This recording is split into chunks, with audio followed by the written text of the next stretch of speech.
From the Dallas On Air studios of beautiful Dallas, Texas, this is Fulfillment here on DallasOnAir.com. And now here's your hosts, the Vegabomber PJ Dunn and the film samurai, Carlos Salinas. Show. I am PJ Dunn, also known as the Vegabomber out there on the YouTube and the internets.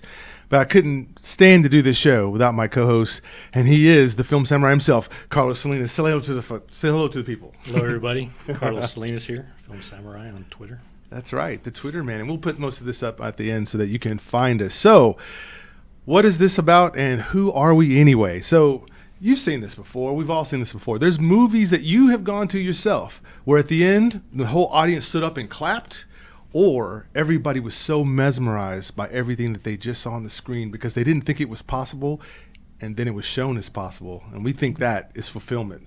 The experience of a great movie is... It's nothing like it. Yeah. Nothing like sitting in a dark theater and watching an amazing film, and by the end of it, you're like speechless. Yeah. It's one of those, Yeah, you know, because if you're going to give up your time, and you're talking about 2 hours, if you're going to give up 2 hours of your day, and you're going to be inside when everybody else is outside doing something. We're here in Texas where the weather's kind of beautiful except for now, right? And so if you're going to not be outside playing, if you're going to stay inside, there must be something really compelling to stay inside, and we think that would be some of the best movies. But you might be asking, okay, so what makes you guys credible? Why are you guys talking about movies? Well, first of all, I just want to say we're neither writers nor directors, but we're huge fans. I mean, how many movies would you say you've seen probably just in a lifetime if you had to guess? Thousands. Yeah. At least a couple of thousand, at least. Yeah. Probably more. I lost count. Yeah. If you logged it annually, what do you think? How many movies you've seen? You know, I have a Letterboxd. It's an app, and also it's a website where you can log your films every day. And I watch at least one film a day. Weekends, I may watch two. Wow. But I think the most I've watched in a year was like 800 movies. 800 movies in a year. Plus. So this is 765, something like that. Yeah. So this is a combination of movies in the theater, movies on video on demand, Blu-rays. Rewatches, you know, new movies. I like to exchange. Like, I'll watch a new movie, then I'll watch a movie I've seen before. A new movie, one I've seen before. I'll watch them on Netflix mostly, or streaming, rent movies, Redbox sometimes. Kyle, let's go ahead and get that mic a little closer to you, please. Yeah. And it's just I love films. I can watch them all day long if I could, but I work an 8 to 5 job, so I can't. Yeah. So what is it about film? I mean, what is it about it that just, you know, is it just the dark room and the sound of the film projector going, or just in the room with just the TV? Is the light in the room, or what is it? To me, it's just the compelling stories. You know, the storytelling is my thing. If a film engages me right away, and then I'm just sucked into it, and I block out everything else, you know, other people in the audience or whatever, that to me is a great film. And I appreciate like writing, you know, the writing of the film, the dialogue, if it's real, you know, if it's realistic dialogue. I love films like that.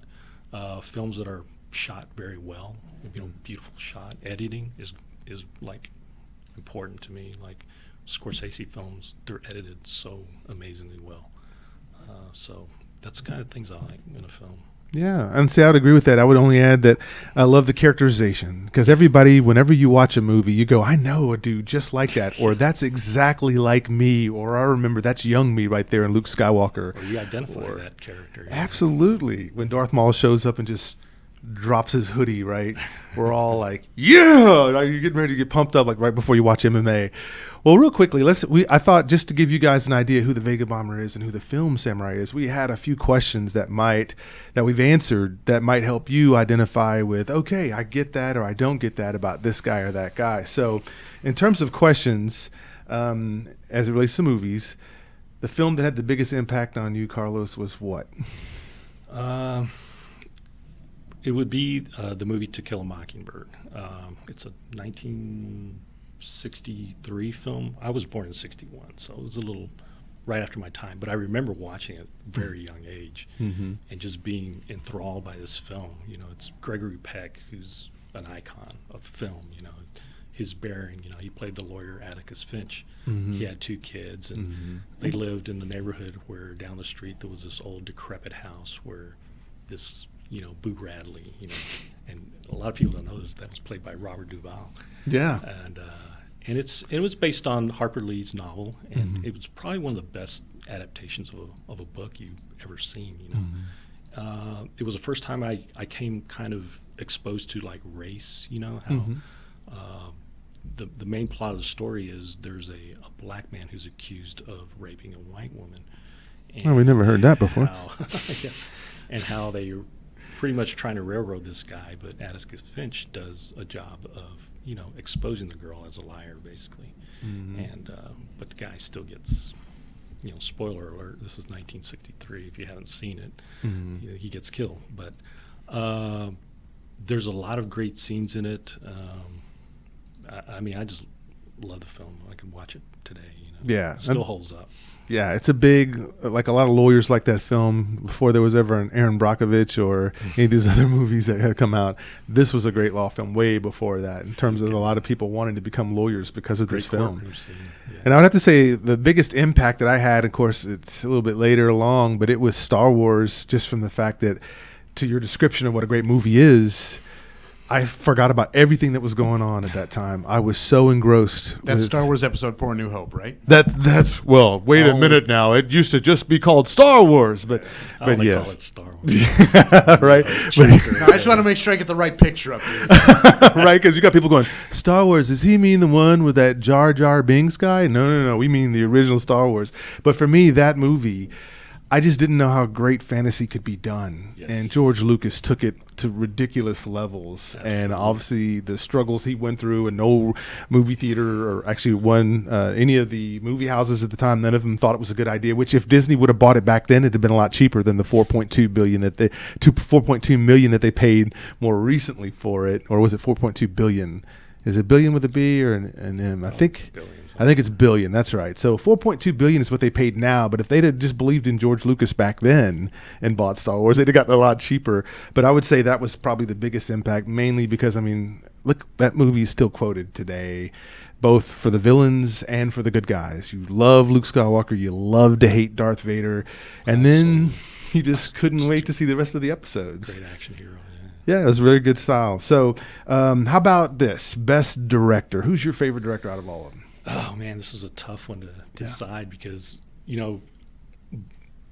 director now I would say Christopher Nolan, but my actual favorite director of all time is Stanley Kubrick. The guy is amazing. He can do any genre. He's done horror, The Shining. He's done period films, Barry Lyndon, which is one of the most beautiful films you'll ever see. One of the underrated Stanley Kubrick film, a lot of people don't like it for some reason, Eyes Wide Shut with Tom Cruise and Nicole Kidman. I remember that back when they were married. I think that film was fantastic. His last film, and I thought he left a great legacy of films. Clockwork Orange. Was that... right? Paths of Glory, Kirk Douglas. He did Spartacus, but Spartacus was interesting in that there was another director who got fired and Stanley took over. So I wouldn't really consider that a Stanley Kubrick film. He was just kind of helping out and filling in, and he put his stamp on it. It's a great film. It's a classic. Yeah, I love it too. In fact, I'm in full agreement with you there on Stanley Kubrick is also my favorite director of all time, with Nolan being very close in there. And then I would say probably from the storytelling aspect and funness of it all, maybe Spielberg would be third if I had to rank them. If I had to make a Mount Rushmore of directors, Kubrick is definitely in the front. Maybe Brian De Palma on some of the stuff he had done. Love De Palma. So I thought that was pretty good. How about, so that folks are still tracking with us, how about best original soundtrack? Which was your pick? Mine was Gladiator. Those I bought soundtracks like when in my younger days, but this was probably one I just put it in my CD player and just played it over and over. It's so beautiful, man. And just listening to it brings back to mind the scenes, And I watched there was a special on Netflix of Hans Zimmer live, and he plays some of that. Man, it's like it'll bring the hairs on your arms. It's so amazing. Some great pieces in that film. Yeah, and I would say the same. We're in full agreement there, with a very close second being John L. Williams, because you can't forget Superman You know, you can't forget the opening Magnificent Star Seven, Wars. the opening for Star Wars. I Jesus. mean, he's been used for several reasons, and just Jaws. When you think about how simple that is, da dun, da dun, da dun, da. I mean, it's just real simple, but iconic. Everybody remembers it, but still, I think I have them edged out a little bit by Hans Zimmer there, and I actually liked what Hans Zimmer did with Superman, Man of Steel. So I think some people might have a different take, but we'll talk about that in the third segment.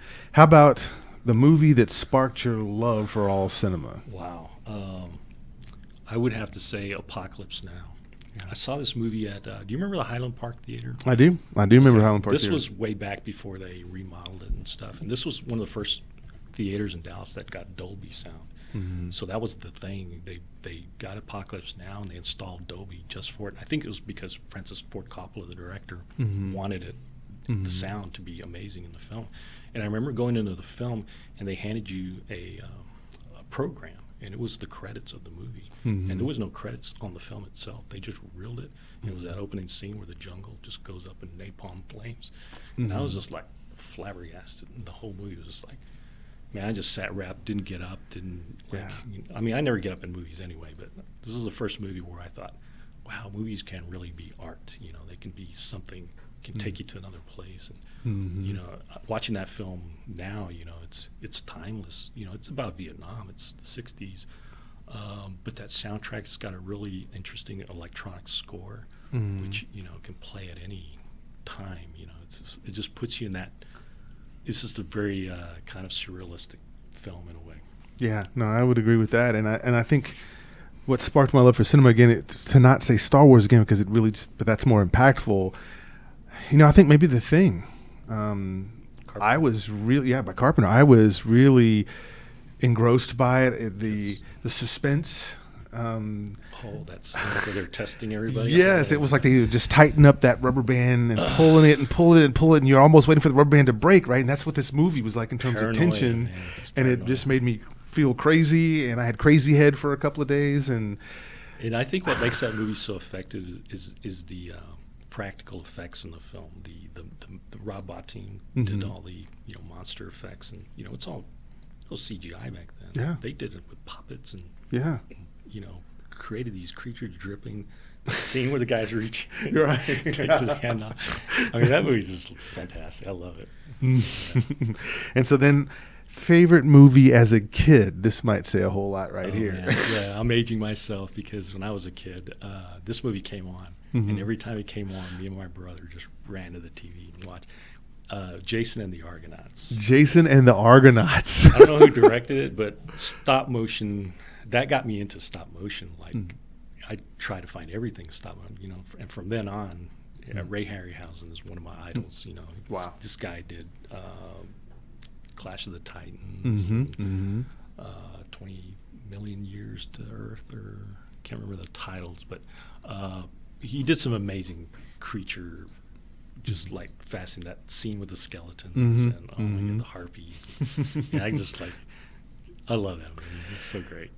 Yeah, I'm going to tell on myself right now. I'm going to have the courage to say this, but as a kid, remember, this is maybe 5-year-old me, I couldn't stop watching Godzilla versus Megalon. And I love Jet Jaguar, who I later on found out was just a ripoff of Ultraman. But hey, if you can get a bunch of kids together and say, hey, we want you to draw the next ally for Godzilla in the next movie, and some kid won with that drawing of Jet Jaguar. And so I love that movie because you see Godzilla team up with somebody again, which I would see later on with a couple other monsters, but he was the first one. And just watching them tag team, Oh my God. Megalon. My favorite was Godzilla versus King Kong. Godzilla The versus old King- one, not the the new one. There's a new one coming out. I mean, Yeah. and these Godzilla and King Kong are like massive. in the new universe, yeah. But oh my gosh, yeah. And then how about 5 of your favorite movies all time? This is hard. This is like trying to pick your favorite child, which some people say I have no problem picking my favorite child. It's the one that listens to me. But to you, top 5 favorite of all time. Okay, I'm going to mention Apocalypse Now again. It's I think that's my all-time favorite film. So it's always going to be on my top 5, top 10, top 20, top 100, whatever. Seven Samurai, Okay. which inspired George Lucas to make Star Wars. Right. Akira Kurosawa. It's a great film. It's long. It's slow-paced, but man, that payoff at the end is fantastic. Mm-hmm. 2001, Kubrick. That film is for 1969, I believe, or 68 when it came out. Those effects were, groundbreaking. You can look at it now and it's amazing to watch. Yeah. You don't see any strings or anything, and it's not CGI. It's all models. Blade Runner. I love sci-fi, so Blade Runner to me is like one of the ultimate sci-fi movies. Yeah. Harrison Ford, iconic actor in it. Mm-hmm. Rutger Hauer is, so many great scenes. I love Ridley Scott. I love all his films. Even The Counselor. Have you ever seen The Counselor? I have, actually. So people hate that movie, but man, I think it's brilliant. I don't know. I'm still having a hard time forgiving him for Hannibal. So. Yeah. Even though Hannibal is kind of questionable, at least it's shot amazingly well. I love the scenes in Europe, in Venice, where I think it took place in Venice. I think so. Yeah. Yeah, the shooting is great, and Oldman is awesome in that movie. But everything else is just god awful. Yeah, That's right. I was always wondered why Oldman didn't take a credit for that movie. Maybe he just didn't want people to know it was him. Yeah. So to surprise you, oh, that's Oldman. Wow, he played that character amazing well. And my last would be Taxi Driver. Yes. Martin Scorsese. And De Niro. Ultimate 70s film. It's so grungy and dirty and filthy. And I think that's Robert De Niro's greatest performance. I believe so. Travis Bickle. And, oh my God. It's like, the music, George Herman score is just amazing. Mm-hmm. No, I just love the way it moves. I get that too. And by the way, that voice that you hear behind the computer, that's Zach, the Talk Lord of the Sith. So he's also part of the show. Just for those who are watching in, thank you. Salutation, campers. Welcome to DallasOnAir.com. There it is. So my favorites then, and like you, I'll just say not in any particular order because that's really hard to do once again. But Empire Strikes Back. I thought that was one of the best twists in all of movies, and it still gets used today about the father and son situation.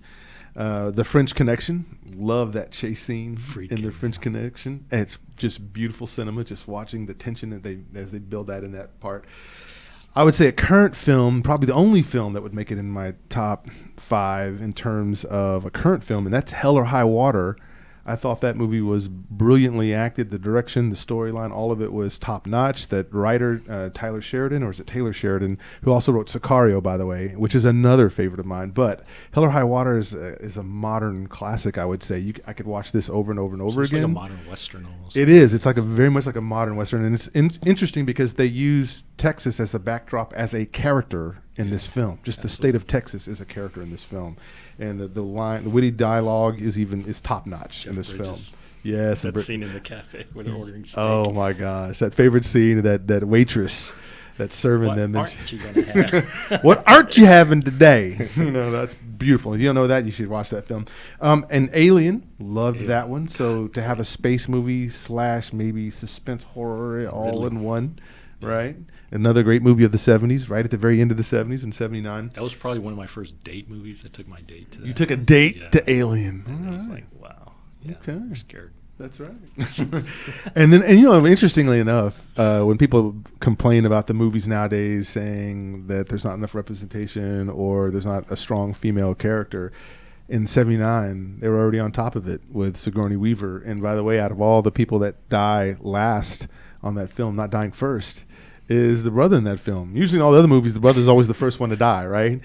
Hey, black man, jump outside. We think there's alligators out there. Why don't you go see, right? There's always I'm going in the basement. Right? But in this movie, in '79, I mean, before we ever started thinking about everything being so politically correct, here was a movie that was doing it with just because it was part of the story and it wasn't trying to fill an agenda or a quota or anything. It just did it. Did I read somewhere where that character Ripley was originally going to be a male character? You did. That is correct. Okay. And then I'd say the last movie rounding out my top 5 is Unforgiven, one of my favorite westerns of all time. Yes. Had to put that in there because, I want to show that I love all different types of film. And I would just say this, because we're going to get into our segments here, but we're just getting to know you. You're getting to know us, the Film Samurai, the Vegabomber.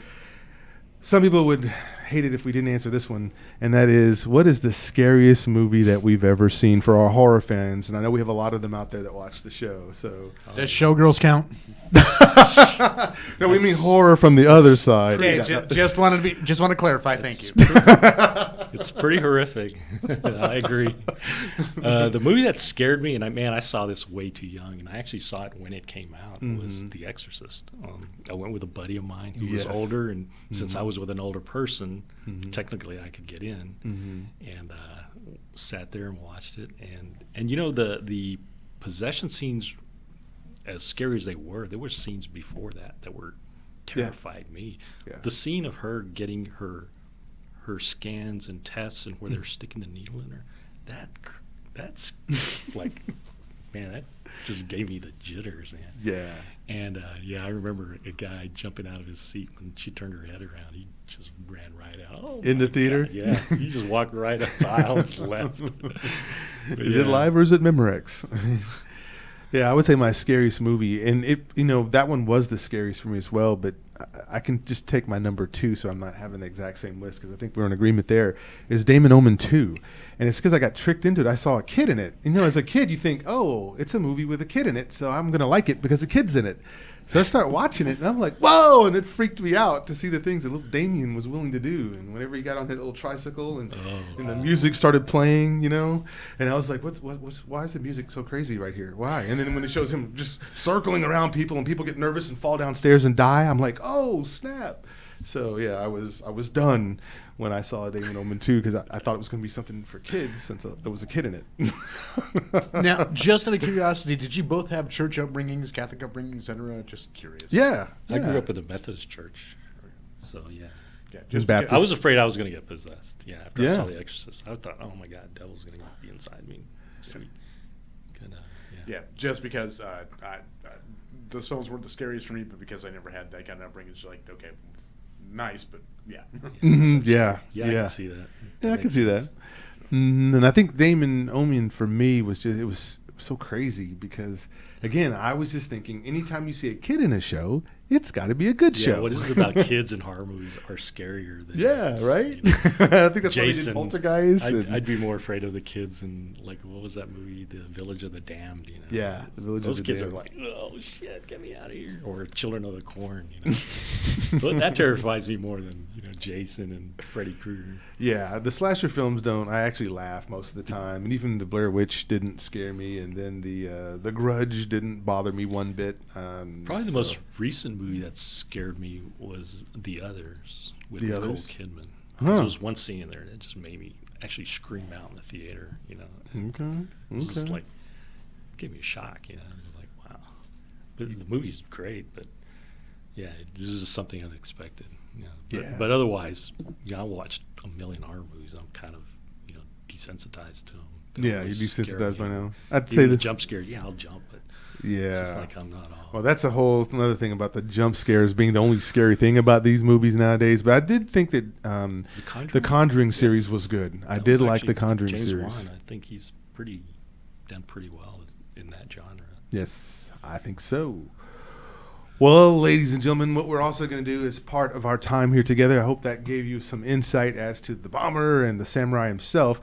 So let's talk about the movies that are coming out this week. We're going to give you our picks and tell you whether you should go see them or wait till they come out on Blu-ray if you really have to see them that bad. And so this week, coming out in the weekend of 2/15, if you will, we have Happy Deathday 2. That's right. They actually made 2 of these. This is basically the horror version of Groundhog Day that plays over and over and over again, but it's played more as humor. So you have that. You have Alita Battle Angel is coming out this week. There's a lot of anticipation for that. Isn't It Romantic? It's got that's that new Rebel Wilson film, so we can imagine what that's about. Fighting with My Family. We're going to talk a bit more about that, but that's coming out this week. Mega Time Squad, a film that no one's heard of, but we will talk a little bit about it. And then Hotel by the River, which has already got a lot of critical acclaim, but we'll get there. But Carlos, what's the pick for this week? If we're going to go to the movies, what should we see? Well, definitely for me, because I've been talking about it on Twitter ever since I first heard about it, was Alita Battle Angel. Alita Battle Angel, okay. Robert Rodriguez. I love Robert Rodriguez. I think he's a great genre director. He's done some Sin City, the films. Produced by James Cameron. I think written by James Cameron. Again, a strong female lead. She's a robot or cyborg. Something like I think she's like She was built to fight. I guess. person that I found don't her, know about yeah. I guess it's based on a manga. Yes. Gundam. I kind of read about, and there's been one other, I think, animated adaptation of it called Gundam. Yes. But this is the first live action. Yes. But I think the original title was Battle Angel Alita. Mm-hmm. And but yeah, man, I'm so looking forward to it. Yeah, I think that's probably the pick this week as well. I would say that if you definitely want to see some exciting adventure in terms of action, live action, I think some of the, I guess the cinematography here and just the CGI is pretty good. Motion capture again, yeah. Yeah, so a lot of people complain about her big eyes, and I think they made them smaller. Yeah, I think that's one of those things that they'll get used to after a while, you know, because if she had just it wouldn't stand out as much. I think it actually makes you go, wow, this is pretty good. I would say that critically, the film probably for those of you who really like those art house films, if I could just talk correctly this morning. It's a new tongue. I'm getting used to it. If it does it one more time, I'm going to take it back because I still have the receipt on this tongue. Hotel by the River, I think. And so this is a film. It's a Korean film. Originally came out last year, but they're doing another version of it that's coming out obviously now. And this is the story about this man who's very despondent, is going to die. So what he decides to do is he wants to spend time with his two sons, and they're going to stay at this one particular hotel. And the sons don't know that he's got this illness that's going to take him out. And so in there, this drama ensues, but supposedly that it's very well acted. It has a different direction than most American films because it's not an American film. So supposedly that from the story beats and the dialogue perspective, this is the movie if you want to see something super high art and I guess just great plotting as it goes along. Somebody tell me about Fighting with My Family. Fighting with My Family, directed by Stephen Merchant. And here's an interesting thing. Okay. You saw Logan, right? Yes. You remember the character Caliban? Yes. That's Stephen Merchant. Really? He's an actor and a director. Okay. So he's directing this. He's an English director, I guess. Okay. I don't know if he's related to the Merchant Ivory. Okay, so he's pulling the Ben Affleck. Period films. Stars Florence Pugh. She's an up-and-coming British actress. Mm-hmm. She's in a movie called Malevolent on Netflix. Malevolent. Okay. Yeah, it's where her and her brother are ghost hunters, but they're kind of like fake ghost hunters. Mm-hmm. But of course, they go to a house where there's real ghosts. So it's pretty bizarre. It's actually pretty not bad. I mean, I wouldn't watch it again, but you know, it's one of those movies like, okay, if you got nothing else to watch, check it out. But Lena Headey is in it. You probably know her as Cersei from Game of Thrones. Okay. I know her as Mama from Dread. Wow. So, Lena Headey, wasn't she in 300? Didn't she play Leonidas' wife, his queen? Exactly, yeah. Yeah, Great okay. role. Nick Frost is in it. He's the guy that's kind of partner with Edgar Wright and was the guy from Hot Fuzz and Shaun of the Dead. Oh, I know who you're talking about. Simon Pegg. Simon Pegg, okay, yeah. Both together? Spaced. Simon Pegg. If you've never seen the series Spaced, watch it. It's great. Okay. Yeah, they describe it as a heartwarming story. It's based on a true story of Paige from WWE. Okay. I'm not into WWE now, but I can remember watching it when it used to be WWF in the Hulk Hogan, Randy Macho Man Savage era. Well, I can go ahead and speak to that because Please I am do. a WWE family. All right. So this is this true story of the Knight family or the Bevis family from England. Basically, it's a family of wrestlers. The story is, of course, of Paige and her brother coming up and trying out for WWE. But what it is really it's Paige's story of how basically she was raised in a wrestling family. Like her mother actually wrestled with her pregnant up until about 4 or 5 months. That's how serious the family is. Anyway, it's a story of how Paige comes into the WWE, basically takes it by storm on her, and ends with her first night in WWE on the main roster after going through their training program of NXT, becomes the WWE Women's Champion. Basically, it's a phenomenal story. Paige is, like I said, very charming, very heartwarming, and of course it's produced by The Rock's production company, $20, with his wife Danny Garcia.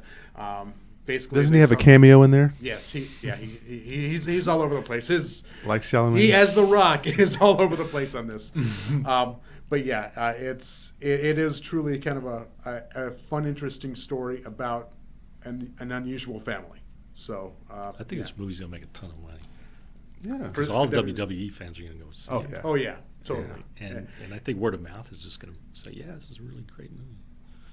People Yeah, wanna see it. yeah. I think the reviews out of Sundance were mostly positive, and of course, like I said, if you don't catch it in the theater, you're definitely going to catch it on Blu-ray and whatever streaming platform it goes on. So yeah. Yeah, no, that sounds good to me. And I think so. We'll spend a little bit of time on this one. So the Mega Time Squad. So that's showing up here, and I think this was already released before, if I'm seeing this correctly. But it seems like it's the story of a small town crook who steals a device that allows him to go back in time. And so you have this sci-fi time traveling type film. But then, as with all time travel films and messing with the time continuum, will he survive that consequence of messing with the time film? Now, some people say this is it's a sci-fi comedy as well as a time traveling film. So some people might find this just an interesting departure from the norm. So for those of you who like that sort of thing, then maybe Mega Time Squad would be for you. But just to round it all out, I think we would agree that probably Alita Battle Angel is probably the film that's going to be the most intriguing watch this weekend. So with that, we're moving on to the second segment of our show today, which I'm sure you enjoy this as well. And what we're going to do is we're going to talk about what we just have recently seen. Since it's fresh on our minds, we could probably tell you a lot about it. So Carlos, we'll go with you first. What's the most recent thing you've seen either in the theaters, or it could be something that maybe you watched on Netflix? Yeah. High Flying Bird I just watched on Netflix, which I highly recommend. It's a Steven Soderbergh film. It's about NBA, and it's kind of interspersed with interviews with actual NBA rookies. And it's the story of a rookie, his agent. There's a lockout going on, and it's a very smart script. If you know Aaron Sorkin, he wrote that Facebook movie with you know which one I'm talking about? Social Network. Social Network, exactly. So it's that type of movie where it's very dialogue driven. The one I saw in theater, the last one I saw in theater was at the Angelica, was Cold War. This is nominated for Academy Award. Cold War. Cold War. It's a foreign film from Poland. It's in Polish. I mean, it's a foreign language film. That's what it's nominated for, best foreign language film. Is it subtitles? Yeah, exactly. Okay. Pavel Pawlikowski is the director. He directed a movie called, I believe it's pronounced Ida, I-D-A, about a nun, and that's a beautiful film as well. But this one, set in the 50s, the backdrop is the Cold War. The basic story is a music director is going from village to village in Poland, gathering up young performers, singers, musicians, and he's putting like a musical conservatory to prepare them to perform Polish folk songs and dances, and they're going to wear costumes and stuff. And he picks one out that kind of intrigues him. There's something about her that she's an original, you know. Yeah. It's shot in black and white. It's one of the most amazing looking films I've ever seen. It's heartbreaking. The story is, at one point they're traveling and he wants to escape. Of course, you know, Poland now is under communist rule, and they want to use this group to, you know, promote propaganda. And you know, he wants to basically take her to France, and he ends up going. She doesn't. And it's just a story. It kind of moves from the 50s to the 60s, you know, over time. And she, you know, they grow apart, and then they end up getting together again.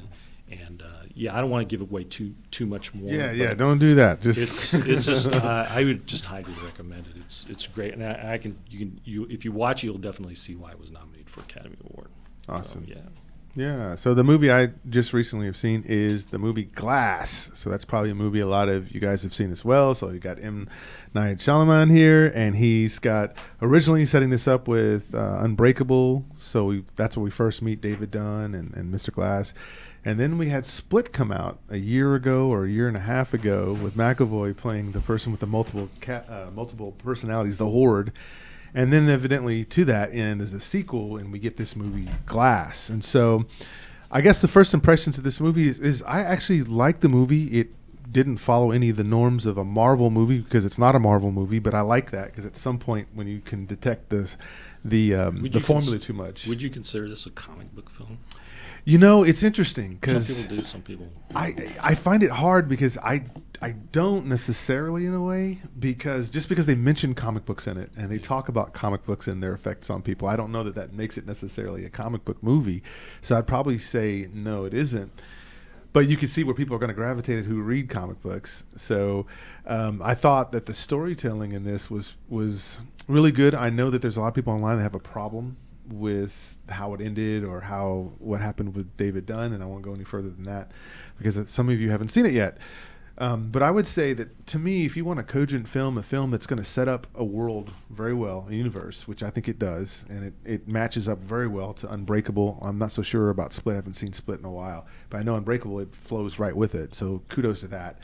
I like the idea that the first act is about David Dunn, and the second act seems to be more about the Horde, and then the third act seems to take over with Samuel L. Jackson's character as Mr. Glass. I just liked it because there was tension, and you weren't really quite sure which way it was going to go. I know there's some people who are unhappy with some of it, but I'll let you watch it and you decide for yourself. But I can say that I thought Glass was more than just mildly entertaining. I thought it was actually rather deep in some of the setups and narratives that it was trying to set up. So, have you seen Glass? I've seen it. Yeah. What was your take? I liked it as well. There was a few things in it I didn't like. Yeah, I do like M. Night Shyamalan's storytelling. I think he's great. You know, he's done a couple of questionable films. But as far as this one goes, yeah, like you said, it's a perfect end of the trilogy of Unbreakable, then Split, and then this one. There was just some certain scenes that just kind of came off a little awkward. I guess maybe it was in the editing or something, like the fights at the end at the school and between the Horde and Dunn. But other than that, yeah, I prefer Unbreakable. I think that's a far better film. Yeah. Of the three, I think it's the best one. Split is good. I mean, yeah, I thought it was good. Zach, what did you think? I haven't seen it. I hate to say it. I had to turn my nerd card in. What? But I haven't even seen Split yet, to be honest with you. Oh, you haven't seen Split either? Oh. No. I mean, there's nothing really exciting for me because I'm already familiar with the twist. But I'm curious to see it because I do love superhero films. I do love, and I did like the early work of M. Night Shyamalan. His later work is a little questionable. Just to say the least, you know, wading in the water. But for the most part, like I said, M. Night Shyamalan is a different storyteller, and when you want something different, it's a good thing to go to. So I will wait for this one on Netflix, Blu-ray. But yeah, get the box set. Get the box set. Just get them all together. Get them all together and just sit down. That sounds like the best way to go. So yeah. Yeah, and I think when you talk about movies, again, you got to give credit to, and we talked, and maybe this is a great time to talk about this, is, you know, what makes a movie a great movie? What makes a movie stand out over the others? And so, in your mind, Carlos, what would you say is really, if you were going to define a great movie, which we know all opinions are, you know, subjective, but what would be your criteria? Well, for one thing, if I watch a movie and I want to watch it again, and just to catch the things I missed because I was just so distracted by something and I know I missed something else. And I think that's a great movie. It's movies that make you think afterwards, like, oh my God, you know, just like Usual Suspects. Discussion. 2001: Space Odyssey is a perfect example. You can come out of that film, it's like interpreted a million different ways. The Shining. And I've read some interesting interpretations of 2001. But yeah, just movies that grab you, man. Yeah, I would agree with that too. I would say for all of those of you watching out there, if you're saying, well, what makes for a good movie? And I would say certainly box office receipts does not necessarily mean it was a good movie. I mean, Michael Bay, Transformers, anybody? Oh, no. There's going to be a fight in this room. I got such terrible allergies. I'm sorry. What is going? Is that Tourette's or is it allergies? A little bit from column A, a little bit from column B. I would say, so to me, if you're watching movies, and let's just say you're going, really? You're going to tell us how to watch a movie? Yes, actually, I am. So that's the Vegabomber, right? I blow up with truth bombs and drop them, but here we go. So when you're watching a movie, you should see an idea that plays out very well. Anything that's introduced in the film should have a payoff, I believe. If you introduce the whole idea of the smoking gun in the first act, you should not have that just be something that was just there and then we never figured out what was the purpose of showing a setup scene where you track up to it and then boom, never pay it off. So there's some things about not paying things off. J.J. Abrams, but if we look at also the characters, can you relate to these characters? Are they relatable? And I think that's what hurts some movies when they go, here's a great idea. We're going to tell this whole story about these people, but you can't get in their shoes for 5 minutes because they're just not relatable. And then there has to be a good plot. There has to be this idea, and I think Joseph Campbell in his book, The Hero of a Thousand Faces, it's got to be this arc. Some people say, well, I'm tired of arcs, but the arc that seems to pay dividends is when we see the protagonist, a character that's relatable that we like, go through a situation, because then we want to see how is he going to get out of it, right? The intrigue is, well, what's he going to do now? Therefore, a great villain in a movie is great because you don't know how great the hero is until you have a really, in my mind, a badass villain. And we have a badass villain who pushes that hero to the very nth of their degree to whether you don't know whether they're going to make it or not. That's classic, and we could talk about movies with great villains, and that's probably a whole nother show. And then I would say at the end, when it comes together, when it finally closes down, it doesn't leave any unloose ends for you to sit back. Or maybe it does, but in a fun way, but not for a sequel baiting type sense. That when you walk out, you're going, man, that's one of the best movies ever seen. A movie I walked out of that had that same feeling was definitely Hell or High Water. When I saw that was incredible. But Usual Suspects, when I walked out of Usual Suspects, people were standing up and applauding during the credits at the end of that movie in the theater that I was in. And when that happens, you've struck a nerve with some people. So I would think roughly you have to have those things, maybe not 100%, but there needs to be some evidence that you have that kind of plotting in the film, and we'll know. One of the greatest experiences I had in a film was seeing The Dark Knight in New York City. The Dark Knight in New York City, okay. And Friday when it came out, and it was in a huge theater. It was the Lowe's, I believe. Mm-hmm. And you sat there and watched this amazing film, and at the end of it, nobody got up. Everybody just sat in their seats and just talked about it. Mm-hmm. And it was like, that's a sign of a good movie where you're just immediately blah, blah, blah. Mm-hmm. It was a great feeling just seeing that. Just I love Batman. It's Mm-hmm. my favorite comic book character. Christopher Nolan, one of my favorite directors. Yes. Christian Bale, one of my favorite actors. Yes. Those three things together in one film, starting with Batman Begins to Dark Knight, and then Dark Knight Rises. Oh my God, this is like I was in heaven. It's like, yeah. Can I jump in on this real quick? Please, jump in. Because I think I draw a distinction between really good films and then films I enjoy. Okay, yeah. Because Tell us about that. Because really good films sometimes, like we were talking about this before the show, there are movies that you can watch over and over again, and then there's movies you only need to see once. Yes. Like Lars von Trier's Dancer in the Dark, I think is a beautiful film. You saw that one? It Dancer in the broke Dark? my heart and made me in tears, and I never need to see it again. Yes. Bjork, right? Yep. I'll also say underneath that same distinction, because it's so ugly and so horrific, Henry, Portrait of a Serial Killer. It is a shocking, it is a terrible, horrible film about horrible people, and yet it's compelling, and you never need to see it again after you see it once. Yes. On the other hand, favorite films of mine, like The Blues Brothers. Yeah. Like anything that came out of the SCTV, Saturday Night Live cats, like Caddyshack or Stripes. Caddyshack, Stripes, Ghostbusters, all those I can watch over and over again no matter what. The John Hughes films I can watch over and over again no matter when. I'll turn it on the TV and I'll be there. And like I said, 16 Candles. Right. Office Space is not a great film, but it's a great movie, and I'll watch it over and over again. Yes. I think there's a distinction between films you enjoy for the sheer enjoyment of watching them, and then there's films that you really just want to get in compelling. I mean, I think for me the kind of the center point on that is Godfather 2. Love it. Where it's a great film, but you can watch it at any time. Yes. So, like I said, I think there's a distinction between the two that you have to draw. There is. And like I said, for me, I also love really, really shitty films. Just as a plug to this, February 22nd, Lloyd Kaufman will be in town giving a talk at the Texas Theater. He'll be introing Class of Nukem High 2. He'll do a Q&A, and then he's doing the original Class of Nukem High. That's something I want to go see. And by the way, if you haven't ever looked at it, check out All You Need to Know About Independent Filmmaking I Learned from the Toxic Avenger. I got it. I love that. Well, and this is a good distinction here, and I'm glad that you brought that up, because as we talk movies with people, you're going to get people who love movies that you go, that was the dumbest movie ever. And then you're going to get people who hate movies. Really? You hated Star Wars? Are you kidding me? Right? So you're going to have that back and forth. And so I love the fact that you make that distinction. So there are some movies for me, and we didn't talk about this, they're called the guilty pleasures, but the samurai here says, I don't feel guilty about watching anything and liking it. So the guilty pleasures might be, for me, a movie that you might say, that movie sucks, is Nacho Libre. I can watch that movie, and that movie cracks me up every single time. At one time, I had this girl I was dating. She came over.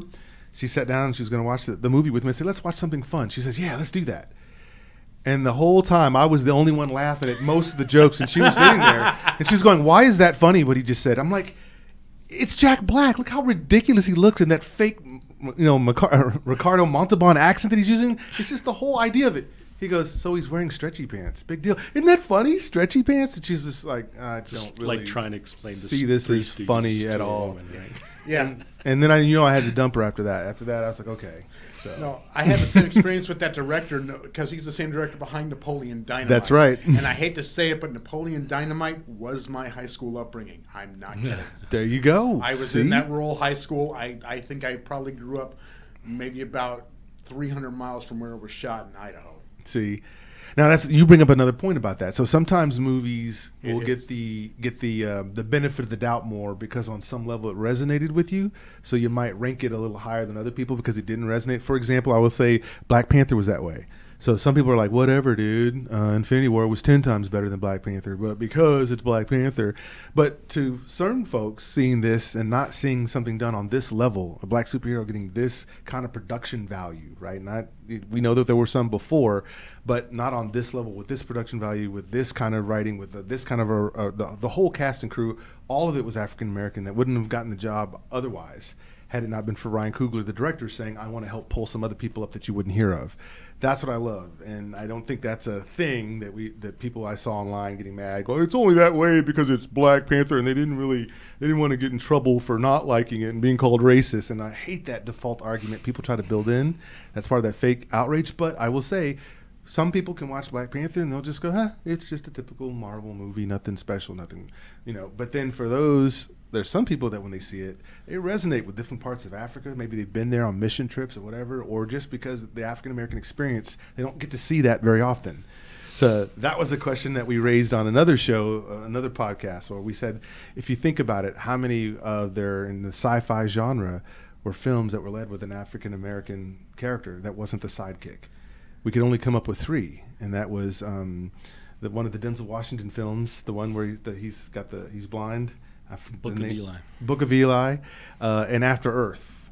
Only ones in the last 10 years. What was the thing? What was the thing again? That was a sci-fi film that had a black lead character. Sci-fi he wasn't the sci-fi film. Blade is not sci-fi. You wouldn't consider in the last Blade? 10 years. Oh, 10 years. Okay. So Blade is way out of that one. So so you'd think as more progressive as we're getting, you would think in the last 10 years we'd find more films like Black Panther, sci-fi, that sort of thing, but you won't. You don't find it. Yeah. And you actually had more in the 90s black-led superhero films. Yeah, I can't wait to get into 2 weeks when we do the show again, getting into the nomination for Black Panther. Yeah, that will come up again when we talk about the nominations. So again, some films based off of the topic, and I would say to some degree even Hell or High Water, because it was filmed in I think Arizona, but it's based around Texas, and everything they were saying about Texas, and they referenced Dallas and San Antonio and some things, helped to give it a little bit of that little confirmation bias, like I know Texas, this is good, right? So you have to add that into the equation. There are going to be some films where you're going to add to that. So with that, let's get to our last segment for the day. And the last segment is called the MILF segment, and that is movies I'd like to fix. So get your mind out of the gutter. You know it's Sunday, but that's what we're talking about. And so the movie this week, Carlos, and we're going to look at the good, the bad, and then what I might change about the thing that wasn't so great. The movie was Man of Steel. So first off, what was your impression of Man of Steel? Oh, Man of Steel. I watched it last night again. Okay. Probably, I don't know, fifth or sixth time. I'm a big fan of Zack Snyder. I love Man of Steel. I know it sounds like Scary doesn't like Zack Dissenting opinions. Yeah, I know everybody loves the old Christopher Reeve 70s, and they're fixated on that. That's probably people's favorite Superman. But I think Zack did something interesting with this. Visually, it's amazing. I love the whole Krypton opening of it. Remind me of Star Wars, actually, the prequels.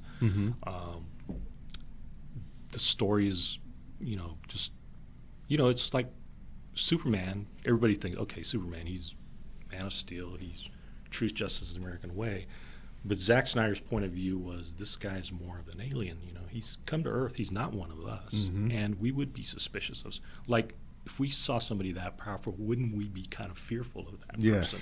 So that was his, I guess, story behind it, was like how distrustful the government would be of him, and they would want to control him and make sure he's on our side, and if he's not, destroy him possibly. So yeah, I think it's a great film. See, and I would totally agree with that. And I do like that take on Superman. We needed a different take on Superman. I like the fact that they showed him as a kid. It was very humanizing. So if we talk about the characterization of the film, I thought it was very humanizing when they showed him as a little kid and just not... You would think, oh, Superman, who wouldn't like Superman? But he shows you how that would actually be difficult to be a young Superman. The scenes were very strong with him and his father. Yes. Kevin Costner. There was a scene that just kind of like crushed me, man, when he tells him, I just want to be your son. It's like, you are my son. Yes. And it's like, oh, man. Yeah, and this is an adopted son, and he's saying this to him. And so, yeah, that love affair that you see between a father and a son, right? Like, that's one of the biggest components that you have. It's like, that's daddy's boy. You hear daddy's girl all the time, but boys want to know that their dad really approved of them, right? That's why we'll do some crazy things if we don't get that approval, right? It's heartbreaking, that scene where the last scene they kind of have together, they have an argument. And this happens with a lot of fathers and sons. Yes, they say words that they don't really mean, but at the time they're hurtful. Yeah, and then all of a sudden the father's gone, and it's like you had that regret. You had that regret that you did, And so, see, I could say, and I'm right there with you. To me, I love this film. I do have this film, although it still is a MILF film, because there are some things I'd like to fix. And I would say the most challenging thing for me in this film is, well, we'll start with one thing, and that is the color palette choice. The fact that it was so dark. It's like, this isn't the Dark Knight. This is Superman. He's the complete opposite of Batman in almost every way. In fact, every way practically. And so the idea that they kind of made it so dark and bleak looking. Yeah, it's the Zack Snyder filter. I'm going to go ahead and play something underneath while you're talking about it. Gotcha. Love that. So someone went in and did a color correction of this film, basically made it brighter. And the brighter it made it, the more hopeful it made it. And the more hopeful it made it, the more beautiful it got. The Zack Snyder dark filter, which is now on every DC film, annoys the piss out of me. I mean, I loved it on Watchmen. I don't need it on Superman, because I want my Superman bright and bold and beautiful. I don't need this color of a god to be bland. Yes. It visually it bored me. And of course, I hate Kevin Costner with a passion. So, I literally will not go see a film with Kevin Costner's in it.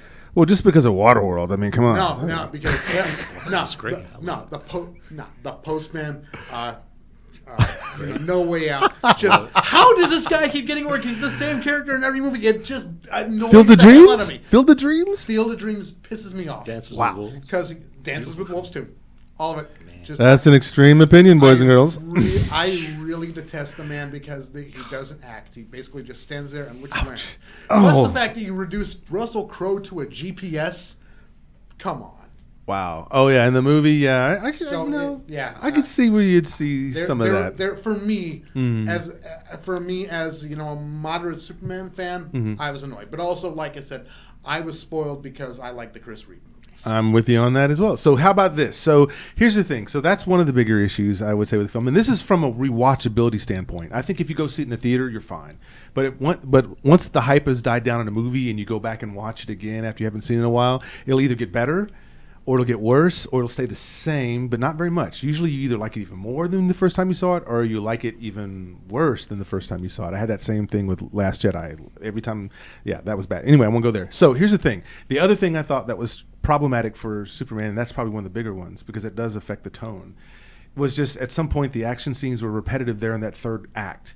Like, we already knew that the big fight was going to be between him and Zod, so him going through the earth and doing all this other, and I get it. Superman's, you have some fantastical type things that he's got to overcome because he's Superman. But at some point there in that last third, it was really hard. I was kind of like, come on, get to the point. We know you're going to fight Zod. Let's get to it. And so that would be that. So I would say this. If I was going to kind of adjust some things about the film to make a good film, maybe even a notch better that I would watch probably more and more like I do Fanboys, the first thing I do is I would change that color palette, because it does – I want to see Superman as who Superman is, right? Then that way the contrast is even better.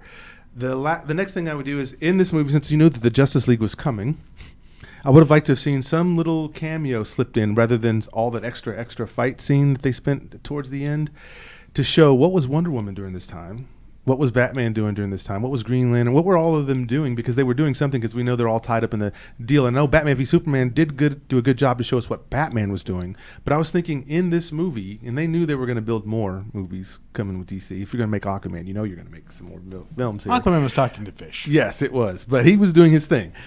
I would like to have seen a lead up. Imagine if people saw Man of Steel and they saw just a quick cameo of what would have been Gal Gadot. It doesn't have to be Gal Gadot's face, but just something that imagines that she's there. Something that showed Flash and something that showed Aquaman. Just a second. How many people would tell people to go back to see this film again just to see that few seconds of where they tease something? Because it's kind of like what Marvel does with their after credit scenes. People sometimes see that movie just for that. But I think you could have incorporated that and taking a bit of that extra piece in the third act, where you're just going way into just action overload, to where you almost lose some of the great feelings that you had in the beginning watching Superman as a boy come in of his own. So there's just a few little rewrites, a couple things really I had to take from the movie, because I think it is a little bit longer. It is well over the 2-hour mark, and I don't think it needed to be. And I think those are the only tweaks. But other than that, Man of Steel is still in my movie collection. So, ladies and gentlemen, I think that's going to wrap up our first show. What we want to do now at this point is tell you a little bit about what we're going to do next show. Next show is actually on the 24th, which is the day of the Oscars. So we're going to have a pre-Oscar show, if you will, if you're watching in.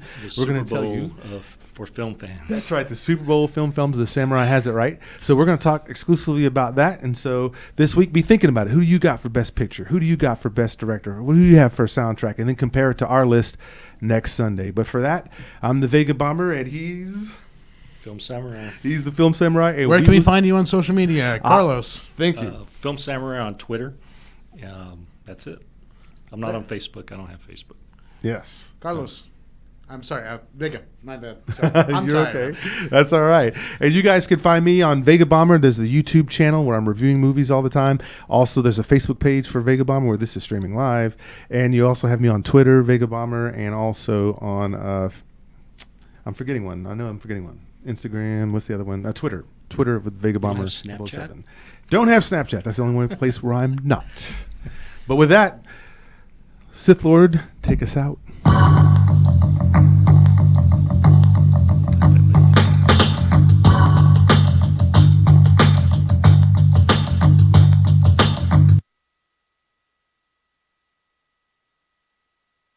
This is DallasOnAir.com.